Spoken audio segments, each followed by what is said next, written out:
Hello, America. I'm Mark Levin, and this is Life, Liberty, and Levin, and it's an honor to have Dr. David Berlinski with us. How are you, sir? I'm just fine. Thank you for having me. Well, thank you for coming all the way from Paris to our little place. It was endless. It was endless. Okay. Imagine 100 years ago. Now, that was endless. It was worse. My trip was worse. David Berlinski, I want to talk today with you, and you're uniquely qualified to do this, about evolution, science, and progressivism, because there's a link through them all. And you've written about this and spoken about this many, many times. You received your PhD in philosophy from Princeton University, later a postdoctoral fellow in mathematics and molecular biology at Columbia University. I'm glad I didn't take any of those courses. Senior fellow in the Discovery Institute Center for Science and Culture. You've taught philosophy, mathematics, English at Stanford, Rutgers, City University of New York, and in Paris. And you're now the editor of Inference, International Review of Science. Well, let's get started. You wrote a book about a decade ago that I read about a decade ago. And in doing this program, I started to think about it, and I said, I think it's important that we have this discussion about science, evolution, progressivism. And I want to start where you started. Let me read you one paragraph. I'm a secular Jew, you write. My religious education did not take. I can barely remember a word of Hebrew. I cannot pray. I have spent more years than I care to remember in studying mathematics and writing about the sciences. Yet, as you wrote in the preface of this book, the book that follows is in some sense a defense of religious thought and sentiment. Biblical verses are the least of it. A defense is needed because none has been forthcoming. The discussion has been ceded to men who regard religious belief with frivolous contempt. Their books have in recent years poured from every press, and although differing widely in their style, they're identical in their message, because scientific theories are true, religious beliefs must be false. From your book, The Devil's Delusion, Atheism and Its Scientific Pretensions. And that is the thesis. That is the foundational point of your book. Can you expand on that? Well, something particular and peculiar seems to have come over American intellectual life, Anglo-American intellectual life, perhaps 20 years ago. In the 1950s and 1960s, the position that was academically tolerated was a kind of cheerful agnosticism with respect to the religious tradition of mankind. Could be with respect to God's existence, maybe, maybe not. But this isn't an issue that vexes us profoundly as members of the scientific community at all changed. Now a kind of very, very vociferous and dogmatic atheism has become obligatory in the scientific community. There are exceptions. There are always going to be exceptions. For all I know, some distinguished physicist may be plotting jihad. I have no idea. But by and large, atheism has replaced any kind of tolerant and forbearing agnosticism as the de facto standard in Anglo-American scientific intellectual life. Mm-hmm. And as a result, the religious tradition, that is a very, very long 5,000-year-old tradition, has been made into an object of faint derision among sophisticated men and women, much to the consternation of people who deeply, deeply admire that tradition. And that, I think, is a change in the diapason of life that we need to pay attention to. It's relatively new. I think it started around 1980, 1985. But it has become an accelerating force in intellectual life. If you are minded to be a serious Christian, or an extremely devout and Orthodox Jew, or even a serious Muslim, better not go into the scientific community and tell your fraternity brothers that that is what you are. Best to keep your mouth closed. Mm-hmm. And I think that's generally true. It's among the various topics about which it is not a particularly good idea to make broadcast your views. And then you add, following up on your point, no scientific theory touches on the mysteries that the religious tradition addresses. A man asking why his days are short is not disposed to turn to algebraic quantum field theory for the answer. The answers that prominent scientific figures have offered are remarkable in their shallowness. They hypothesize that we are nothing more than cosmic accidents have been widely accepted by the scientific community. And you say, basically, science has nothing to say about life and love and death and meaning. Hardly a controversial point, is it? I mean, if I am asking certain kinds of questions, look around you. There's something there. Open your eyes. You're struck by the existence of the universe. Why is that there? You look at the answers forthcoming from the physics community. They can be described in one of two ways. Well, what do you expect? We're here. Therefore, there's something there. Or it's kind of an accident. These are not the kind of answers intelligent men and women are searching for. They correspond to no deep intellectual need. They're frivolous. Physics really has nothing to tell us, for example, about the origins and appearance of the universe. It has a lot of interesting things to say about cosmology, but it's not the same question. The most radical question you can ask is, why is there something, anything, rather than what? Nothing. Well, why is there? It's perfectly possible to propose that there could have been nothing whatsoever. I don't mean some pre-existing stuff. I mean nothing.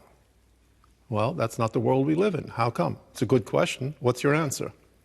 And when you actually look at the physicist or the biologist or the chemist, their answer is, we know how it happened. We open our eyes too. There's something. And we can explain the origin of all that by appealing to some pre-existing something. Are you satisfied with that? If not, well, you're not scientifically literate. Lawrence Krauss makes exactly that same argument. Well, the reason the universe popped into existence was a pre-existing quantum field from which it arose by a probabilistic And they have measure. no real, solid idea, do they? None whatsoever. And yet, they continue to push their theories out as if it's science. Well, let's be fair. Wouldn't you do the same thing if you were a leading physicist? I sure would. If I had a theory that deep down I knew was no good, but there were all sorts of emoluments, richness, awards, prestige associated with, I would push it for all it's worth too. Is this why we get these arguments about climate change where the same scientists can't tell you? I'm talking about the top physicists. Climate change, okay. we've got to go down that ladder Is all that right? the way into the bottom. And yet, for a lot of us, it's just a mush out there. In other words, you're saying the top physicists, and what I'm saying is, when we take a look at climate change, we have a community that can't tell us the temperature in a week within 10 degrees, but they can tell us the temperature in 100 years within a 1 degree.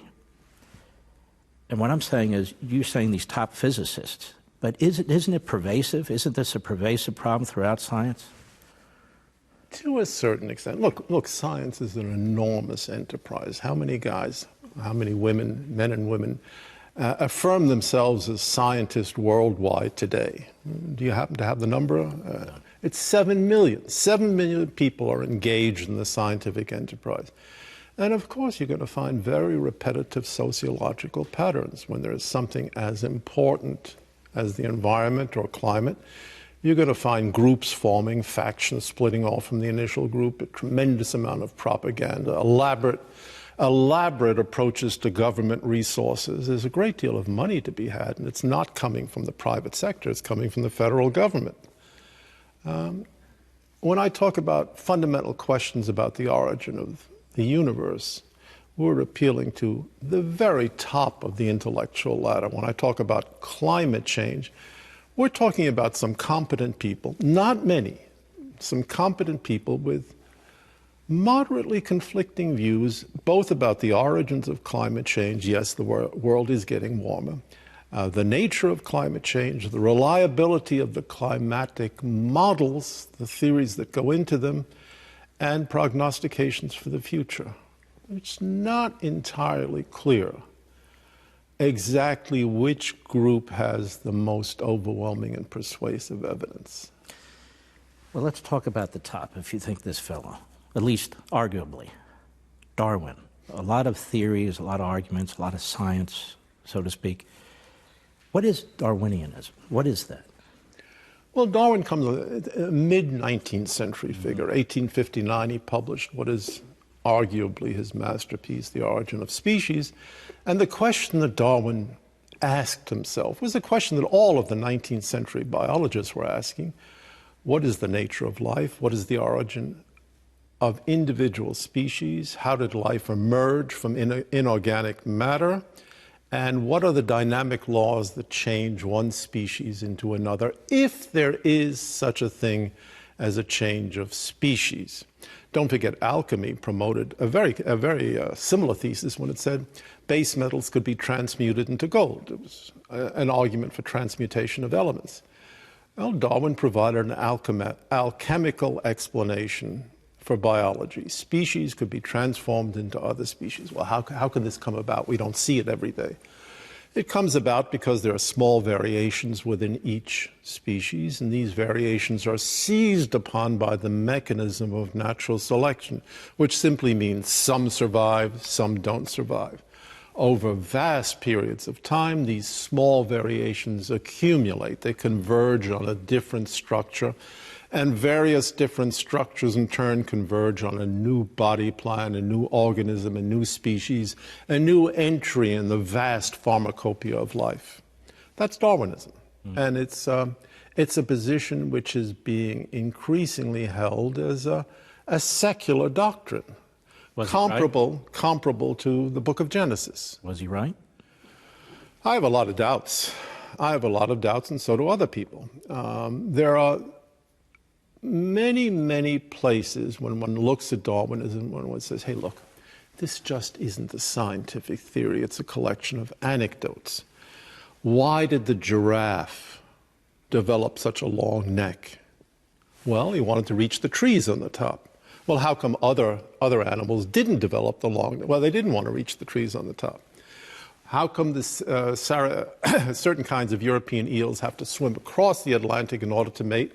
Other kinds of eels are perfectly happy fornicating close to home. Well, it worked for one seal, didn't work for the other. Why aren't women born with tails like cats? Well, women don't seem to need the tails, even though it would make them even more alluring than they are. Why don't cats rule the world, considering they have every reason and every opportunity to do so? Well, they're content being our domestic masters. I mean, the anecdotes pile on interminably, and there's no fundamental leading principle. Do you find that most atheists, more prominent atheists, embrace Darwinism? Every last one. And why do they do that? Because it's a secular myth. Even atheists need some compelling myth, how we got here, what we're doing here, what our purpose is. How we got here, it was an accident. What are we doing here? We have no idea. What is our purpose? It's replication, fornication and replication. That's about it. But it's a very viable myth. People believe it. They act according to it. And it also doesn't tolerate much, as you're right, and as people experience, it doesn't tolerate much religion or people of faith.